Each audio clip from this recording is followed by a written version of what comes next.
생산자 물가지수에 이어서 이번 주 전 세계가 기다렸었던 미국의 지난 7월 소비자 물가지수가 발표가 되었습니다.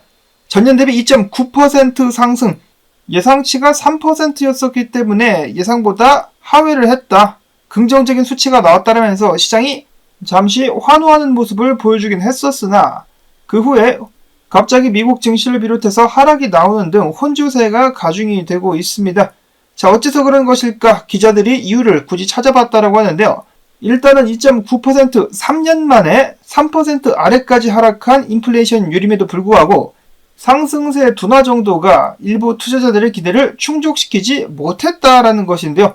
이것보다 더 떨어졌어야 되지 않았나라고 이야기를 하고 있는 것입니다. 실제로 페드워치는 다가오는 9월 연준이 과연 연준은 다가오는 9월 정말로 금리 인하를 단행을 할 것인가, 단행을 하게 된다면 어느 정도로 금리를 깎을 것인지 시장의 기대가 모아지고 있는 가운데 오늘 미국 증시 같은 경우는 보시면은 떨어졌다가 마락 올리는 듯 했다가 다시 혼조세, 전체적으로 혼조세가 이어지고 있습니다. 달러 같은 경우는 큰 변동사항이 없는 상황 속에서 비트 같은 경우도 소비자 물가지수 발표되자마자 61,000달러까지 올라가는 듯 했다가 그것은 속임수였다 떡락하며 59,000달러를 찍고 지금 다시 59,400달러 선에서 거래가 이어지고 있습니다. 혼조한 상황. 이어서 암호화폐 소식 보기 전에 지금 전 세계에서 일어나고 있는 상황들을 잠시 짚고 넘어가도록 하겠습니다. 최근에 이스라엘에 대한 이를 갈고 있는 이란. 근데 유럽의 여러 국가들이 나서가지고 최근에 이란 보고 너네 만약에 이스라엘에게 보복을 한다면 우리가 너희를 가만두지 않겠다라고 협박을 했었죠. 거기다 미국 같은 경우도 잠수함을 보냈었는데 이러한 이란에 이번에는 사이버 어택까지 터졌다라고 합니다. 사이버 어택 때문에 이란의 중앙은행이 마비가 됐었다라는 그런 소식이 나왔었습니다. 미사일 공격 외에도 이제는 사이버 어택까지 과연 이란은 이런 상황에 어떻게 대처를 하게 될 것인가? 다음에는 또 한동안 잠잠하다가 미국의 선거철이 다가오기 때문인지 WHO가 발광을 하기 시작하는데요.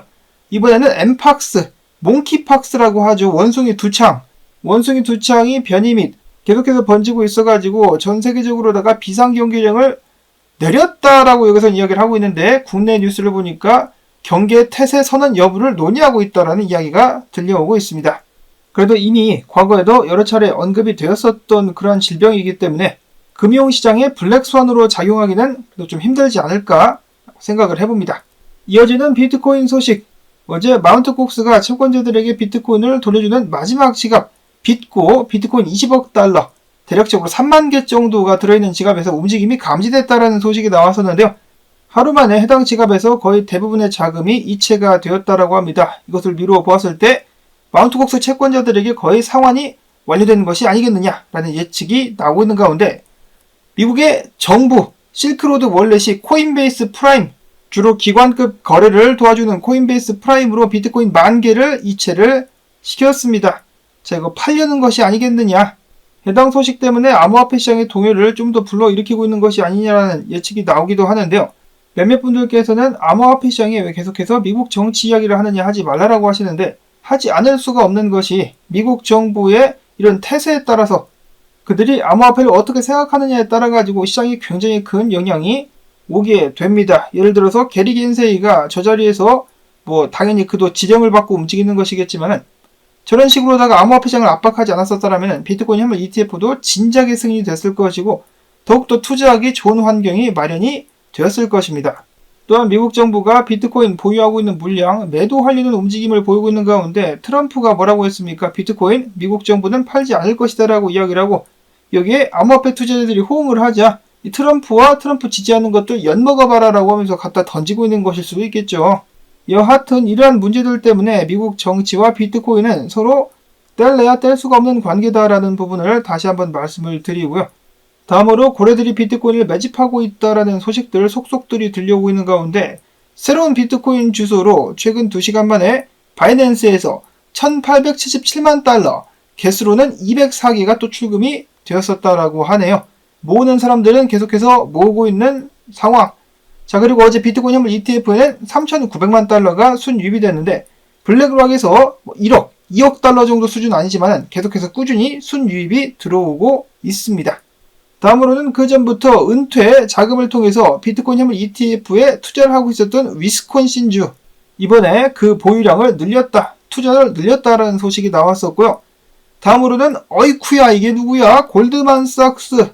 불과 올해 초에 비트코인은 여전히 자산으로 생각을 하지 않는다라고 지난 몇 년 동안 계속해서 비트코인을 쏴붙였었던 골드만삭스 2분기를 보니까 4억 1천만 달러 상당의 비트코인 현물 ETF를 보유하고 있는 것으로 드러났다라고 하네요. 역시나 양아치다운 면모를 한껏 뽐내고 있는 골드만삭스. 자, 물론 고객들이 사는 것이긴 하겠지만 고객들에게 비트코인 투자를 권유하는 것이 골드만삭스다 라는 부분을 기억을 하면 되겠습니다. 자, 그 다음으로 노르웨이 국부펀드 같은 경우는 2446개 비트코인을 간접 보유 중이다라는 소식이 나왔었는데 이 뭔 소리지? 바로 비트코인을 보유한 회사들 그리고 비트코인 관련된 사업을 하는 회사들의 주식에 투자를 함으로써 이 비트코인을 간접 보유하고 있다라는 것인데요. 한국연금 같은 경우도 작년이었었나요? 암호화폐 관련된 이 회사에 투자했다가 큰 수익을 본 것으로 소식이 전해진 바가 있습니다. 그만큼 암호화폐가 전 세계에 유용한 투자처로서 계속해서 떠오르고 있다라고 볼 수가 있겠고요. 이어서는 비트코인 동향 및 분석인데 비트코인 고점 예측 모델이라는 것이 있다라고 하네요. 이거 혹시 스톡2플로우 모델 아니야? 아닙니다. 플랜 B의 그 모델이 아니고 새로운 모델 익스포넨셜 디케이 핏이라는 새로운 모델인데요. 설명을 들어보니까 과거 강세장 고점을 거의 정확히 예측한 모델이라고 하는데 좀 더 읽어보니까 고점을 과거에 정확히 예측한 것이 아니라 과거에 나왔었던 고점들을 토대로 만든 모델이라고 하는데 어떤 말이 맞는 것인지 모르겠습니다. 자, 어찌됐거나 결과를 딱 보자면은 비트코인은 떡상한다. 해당 모델로 미루어 보았을 때 내년 1월 비트코인의 가격은 16만 4천 달러에서 23만 3천 달러까지 상승할 수 있고 내년 4분기 같은 경우는 20만에서 28만 달러까지도 상승할 수 있을 것이다라는 떡상 예측을 내놨다라고 합니다. 자, 아주 바람직한 모델이 아닌가. 자, 문제는 모델에서 그치지 말고 현실이 되어야만 되겠죠. 자, 일단 오늘 비트코인 가격이 쭉쭉 빠졌었는데 그때 바이낸스와 바이비트에서 숏을 엄청나게 때렸었다라고 합니다. 지금 비트코인 반등하고 있기 때문에 숏쟁이들을 청산 한번 나지 않겠느냐라고 몇몇 분석가들은 예측을 하고 있는 가운데 비트코인의 유동성을 봤더니 7만 달러에 많이 몰려있다라고 하는데요.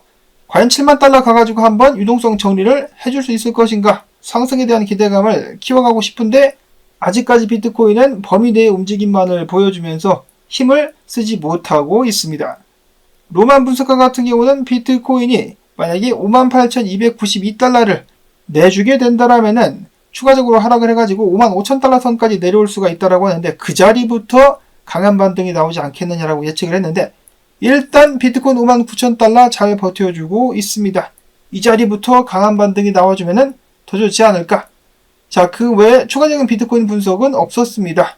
일단 상황이 어떻게 흘러가는지 좀 더 두고 봐야겠다. 아무래도 소비자 물가지수 발표를 하는 날은 변동성이 커지다 보니까 굳이 불확실한 상황에서 움직이기보다는 상황을 지켜보자라고 생각하는 사람들이 더 많은 것 같습니다. 다음으로 해서는 어제 이더리움 현물 ETF에도 자금 유입이 들어왔는데요. 250만 달러가 들어왔으며 블랙락에서만 무려 4,930만 달러가 흘러 들어왔습니다. 이런 상황을 보고 마이클 반데포페 같은 경우는 최근에 많은 고난을 겪고 있는 이더리움, 그렇지만은 이렇게 이더리움에 계속해서 ETF를 통해서 자금이 유입되고 있기 때문에 이더리움의 점진적인 상승을 기대한다라고 이야기를 했습니다. 야, 정말 징그럽다. 이더리움 좀 갔으면 좋겠습니다.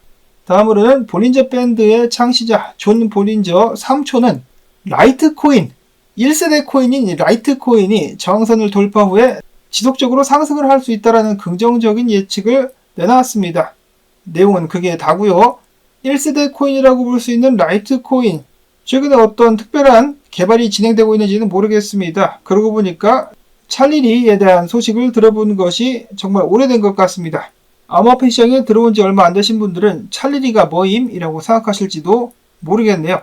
자, 그 다음으로는 인젝티브 프로토콜과 텔레그램 톤코인이 서로 생태계를 통합한다는 소식을 내보냈습니다. 이를 통해 가지고 상호 운용성, 코인들 간의 자유로운 브리징을 통해 가지고 더욱더 협력된 관계를 구축하겠다라는 소식이 나왔었고, 마지막으로는 최근에 사람들이 많이 이야기를 하길래 들고 와본 잡코인, 딱 보시면 아시겠지만은 개코인인 나이로입니다. 밈코인인데, 자, 나이로가 뭐냐?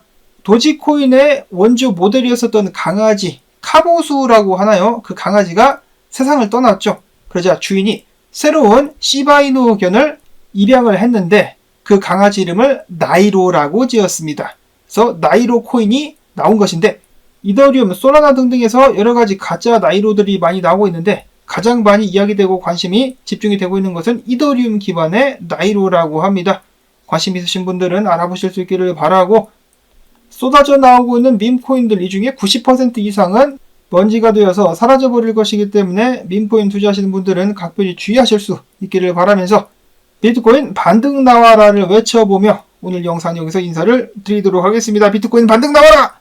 오늘 나온 정보들 도움되셨다면 언제나와 마찬가지로 시청료 주기, 광고 영상 틀어주기를 통해서 채널 지원 부탁드리며 저는 다음에 새로운 소식 가지고 인사를 드리도록 하겠습니다. 안녕히 계십시오.